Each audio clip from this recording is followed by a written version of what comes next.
바울이 고린도에서 1년 반 동안 사역을 했습니다. 1년 반 이상의 시간을. 그리고는 이제 2차 선교 여행을 마무리하면서 수리아 안디옥으로 돌아갈 계획을 세웁니다. 갱그레아를 거쳐서 에베소에 이르게 되었습니다. 이제 마게도냐 땅을 떠나서 소아시아에 이르렀죠. 브리스길라 아굴라 부부도 바울과 함께 동행하였습니다. 에베소는 소아시아의 이오니아 주의 수도입니다. 당시 상업과 교통의 최대 중심지였죠. 마게도냐의 고린도와 같이 또 빌립보와 같이 아주 주요한 중심지였습니다.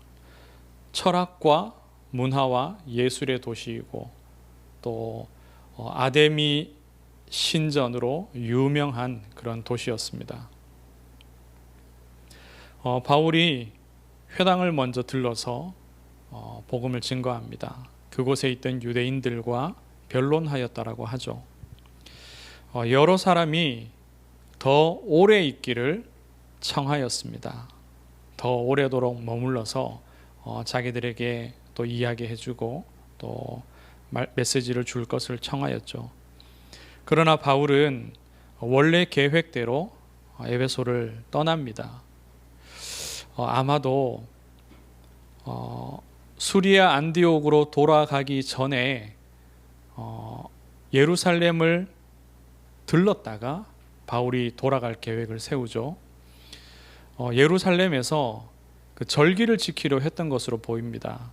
가장 가까웠던 절기가 유월절 절기인데 배를 타고서 에베소에서 그 해로로 항구 도시인 가이사랴에 이르게 되죠. 가이사랴에서 이제 예루살렘으로 또 육로로 들어갔다가 다시 안디옥 교회로 돌아가는 그런 길을 바울이 택합니다. 그런데 에베소 쪽에서 가이사랴 쪽으로 가는 데에 문헌을 보면은 3월까지는 그 해로를 이용하기가 굉장히 여의치 않았다라고 해요. 풍랑이라든지 이제 그런 어려움들이 있어서 3월까지는 이제 육지에 사람들이 머물다가 그 3월쯤 되어서 지나서 배들이 그쪽 앞바다로 이렇게 통행을 하게 되는 겁니다. 그래서 배가 다닐 수 없는 그 기간을 이제 지나서 6월절이 4월 14일 정도 되는데 그때까지 기간이 얼마 남지 않아요. 시간이 굉장히 촉박하게 됩니다.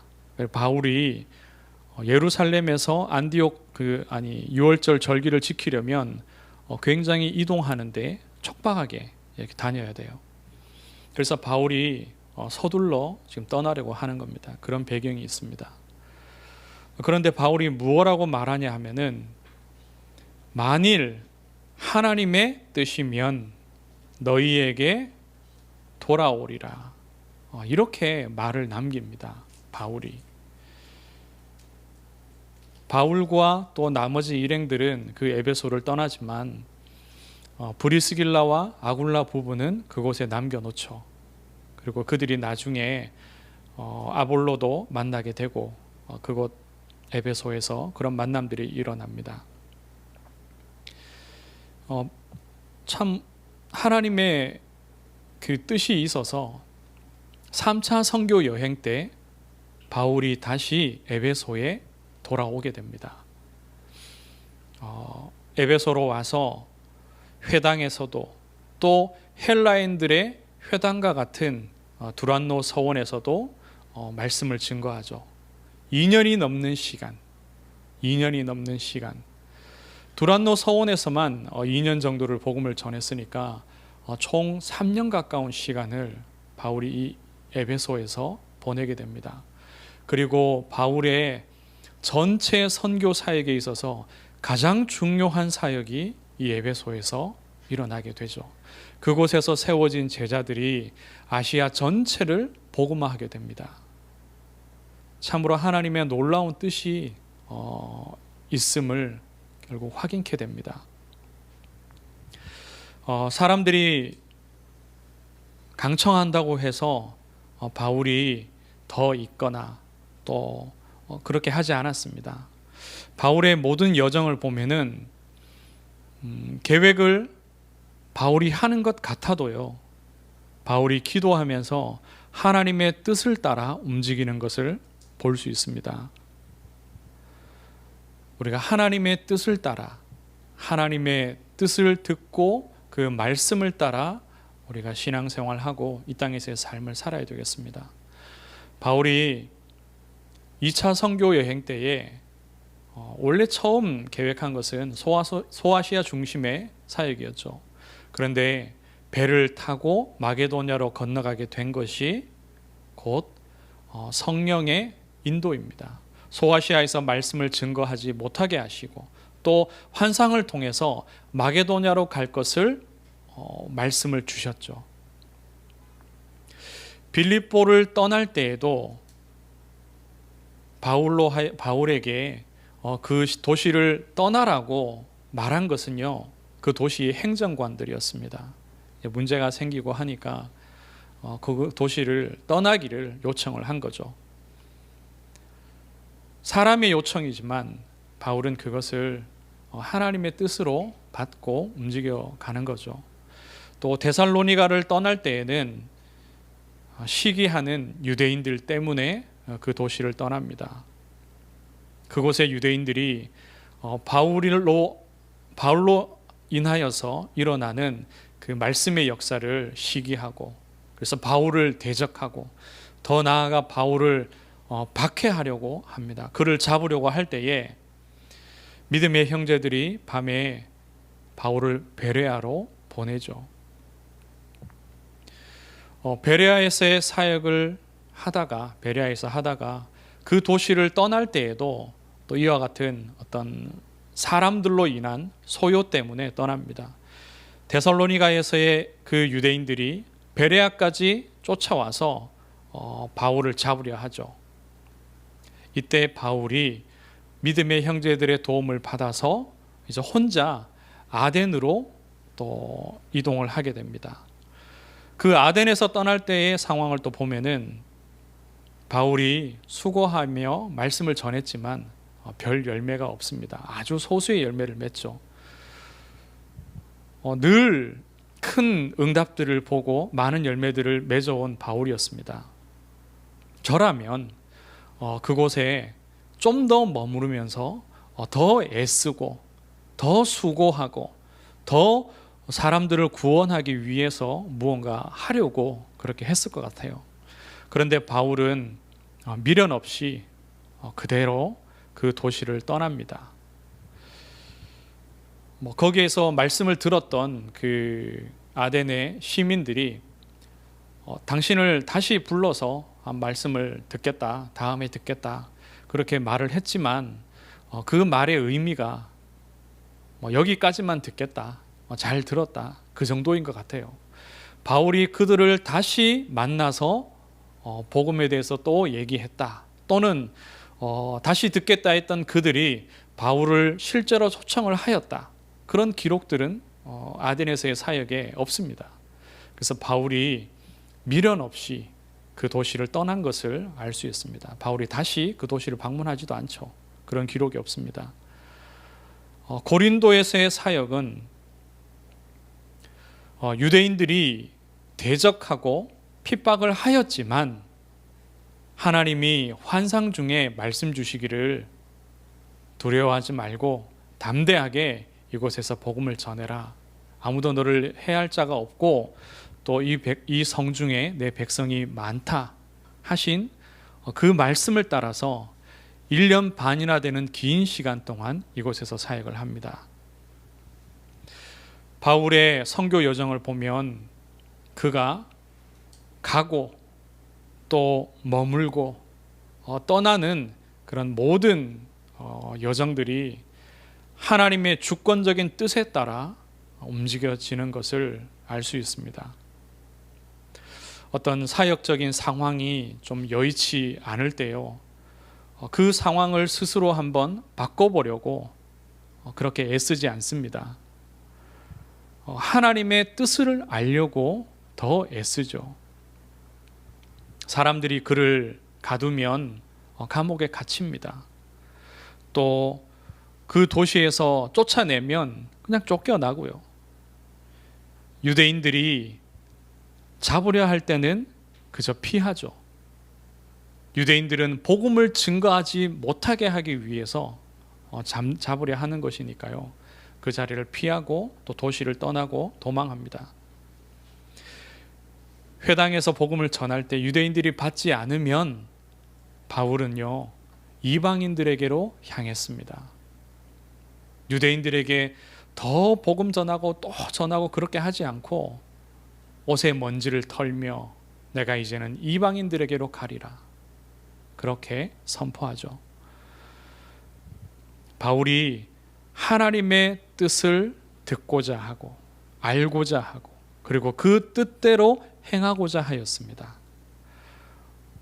어떤 행위 이전에 바울의 중심입니다. 바울도 사람인지라 자기의 경험이 있고 지식이 있고 여러 가지 것들을 압니다. 그래서 바울이 계획을 세우기도 하죠. 내가 이렇게 가야 되겠다, 계획들을 세웁니다. 그러나 그런 계획을 세우는 모든 과정 속에서 그리고 현장에서 또 일어나는 일들을 보며 바울이 무엇을 하느냐? 기도합니다. 하나님의 뜻을 알고자 하는 중심이며 하나님의 뜻대로 인도받고자 하는 중심이죠. 중심이 중요합니다. 바울의 그 중심은 두 가지입니다. 첫째는 하나님의 뜻을 듣고자 하고 알고자 하는 중심입니다. 그래서 하나님을 바라보죠. 하나님의 말씀에 귀 기울이죠. 하나님은 거기에 답하십니다. 환상을 보게 하시고 또 사람을 통해서 하나님의 뜻을 듣게 하십니다. 그리고 사건들을 통해서 보게 하시죠. 사람을 통해서 여러 가지 일들을 통해서 바울로 알게 하십니다. 그리고 바울의 중심은 하나님의 뜻을 알게 되었을 때에 그 뜻대로 행하고자 합니다. 하고자 하는 그런 중심이 바울에게 있었습니다. 바울이 가졌던 이 두 가지 중심이 오늘 저와 여러분에게 하나님이 주시는 말씀입니다. 그 첫째가 내 뜻을 들으라. 내 뜻을 들으라. 하나님이 자기의 뜻을 우리로 알게 하실 것이기에 듣는 중심을 가지고 하나님 앞에 서기를 원하십니다. 우리가 어떻게 하나님의 뜻을 알겠습니까? 가장 기본적으로 기록된 말씀입니다. 하나님의 영감으로 선지자들과 또 여러 일꾼들을 통해서 기록된 이 하나님의 말씀입니다. 그리고 선포되는 하나님의 말씀입니다. 이런 설교와 같이 또 포럼처럼 그러한 하나님의 말씀을 가지고 사람이 나누는 하나님의 말씀이죠. 그래서 이러한 말씀을 전달하는 전달자들도 하나님의 뜻을 먼저 구하며 기도하며 또 이 말씀들을 전합니다. 그리고 혹은 하나님께서 자기의 백성에게, 자녀에게 직접 말씀하시기도 합니다. 바울이 예수 그리스도의 그 음성을 다메섹 도상에서 들었고 또 하나님의 환상이 드로아에서도 또 고린도에서도 바울에게 임하였던 것처럼 하나님이 자기 백성에게 직접 말씀하시기도 합니다. 이 말씀을 우리가 받을 때에 하나님께서는 성령으로 역사하십니다. 성경의 말씀과 선포되는 말씀이 때로는 구체적이기도 하지만 대부분은 우리의 삶을 놓고서 나의 상황을 두고서 그 말씀을 적용하기 위해서는 성령님께 한 번 더 물어야 됩니다. 성령님께서 구체적으로 무슨 말씀을 우리에게 주실지 그 말씀을 생각나게 하시고 그 말씀 안에서 하나님의 뜻이 깨달아지도록 역사하시는 겁니다. 그래서 우리가 기도하죠. 예수님께서도 공생의 사역 동안 밤으로 또 새벽으로 혼자서 그렇게 말씀을 묵상하고 기도하는 시간을 왜 가지셨습니까? 예수님께서 아버지의 뜻을 따라 이 땅에 오셨고 아버지의 뜻을 따라 십자가 지셔야 하고 부활하시며 우리를 구원하셔야 하기에 그 아버지의 뜻을 계속해서 질문하고 아버지의 전달해야 될 말씀을 또 구하고 그렇게 하는 그 과정이 바로 그 기도입니다. 예수님께서는 하나님과 한 몸이시고 그리고 영적으로 완전히 하나이시기에 구체적으로 그러한 행위가 필요하지 않을 수도 있습니다. 그러나 예수님께서는 제자들을 가르치시고 또 우리를 가르치기 위해서 예수님도 그렇게 기도하는 모습을 우리에게 보여주신 겁니다. 하나님의 가장 큰 뜻이 무엇입니까? 가장 중요한 뜻이 무엇입니까? 하나님께서 자기 아들을 통해 우리를 구원하시는 것이 하나님의 가장 근본적인 뜻입니다. 가장 중요한 뜻입니다. 자기 아들을 사람의 몸으로 이 땅에 나게 하시고 자기 아들을 죄 없는 자기 아들을 죄인인 우리의 죄를 대신해서 십자가에서 죽게 하시는 것입니다. 그리고 그 아들을 사망과 죄와 사단의 권세를 깨뜨리신 증거로 다시 부활케 하시는 것이 하나님 아버지의 뜻입니다. 자기 아들을 그리스도로 보내셔서 우리를 구원하시는 것, 그것이 하나님 아버지의 뜻입니다.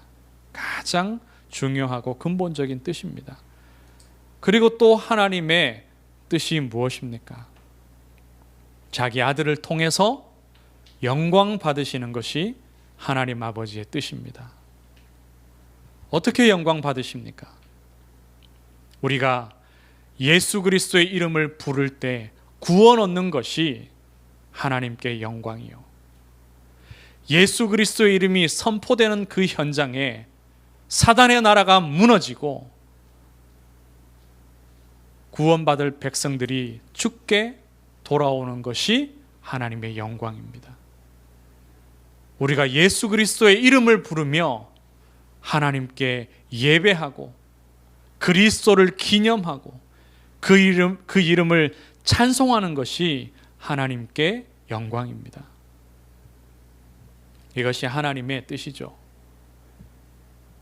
그러니까 우리가 그리스도 이름으로 기도하고 그리스도 이름을 증거하고 전도하는 것이 하나님께 영광 돌리는 그 하나님의 뜻이 되는 겁니다. 둘째로 내 뜻대로 행하라. 내 뜻대로 행하라. 우리가 하나님의 뜻을 몰라서 못하는 것이 아닙니다. 대부분은 알고 있습니다.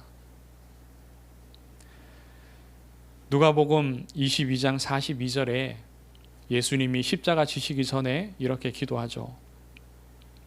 이르시되 아버지여 만일 아버지의 뜻이거든 이 잔을 내게서 옮기시옵소서. 그러나 내 뜻대로 마시옵고 아버지의 원대로 되기를 원하나이다.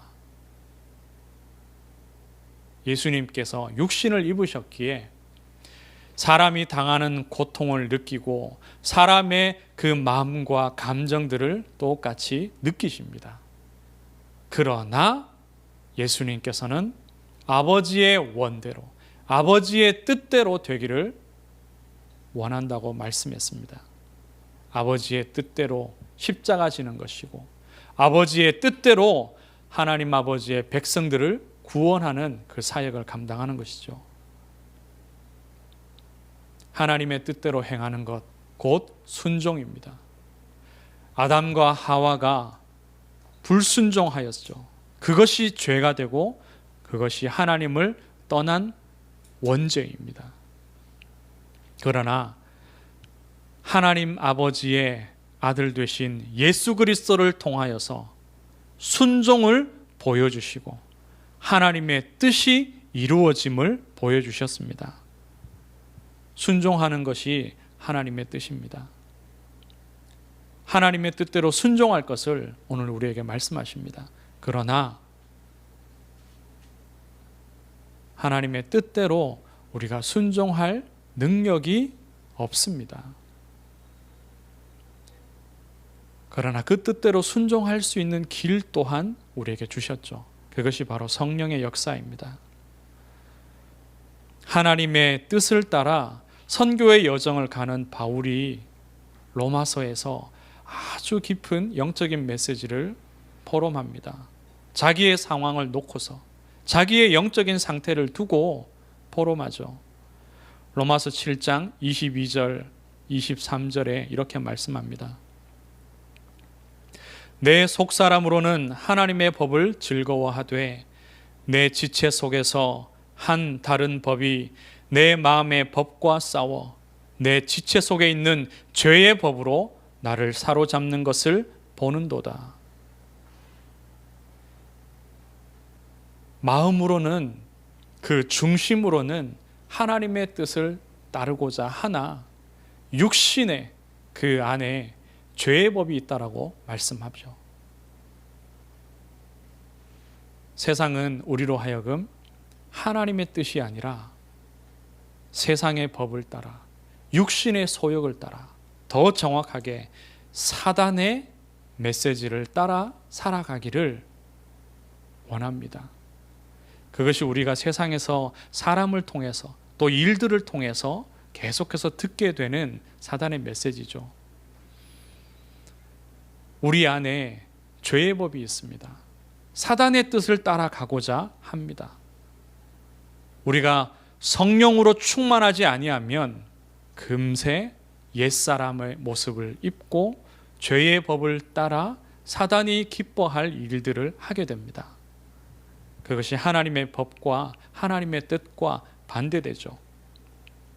또 다르게 표현하면 내가 내 인생의 주인이 되는 것, 내 영혼과 내 마음과 내 육신의 주인이 될 때에 우리는 사단의 뜻을 따라가게 됩니다. 우리의 신분은 하나님의 자녀이나 그리스도로 구원받은 자이나 우리의 삶이 하나님의 뜻과 반대되는 자리에 서게 되죠. 그래서 하나님께서 성령을 보내주셨습니다. 그리스도께서 승천하실 때에 보혜사, 우리를 은혜로 돕는 바로 성령님을 우리에게 보내주셨습니다. 성령으로 충만케 될 때에 그러면 내가 내 인생의 주인 되지 않고 그리스도께서 우리 인생의 주인 되어 주시죠. 성령의 충만함을 입기를 주의 이름으로 축원합니다. 말씀을 정리합니다.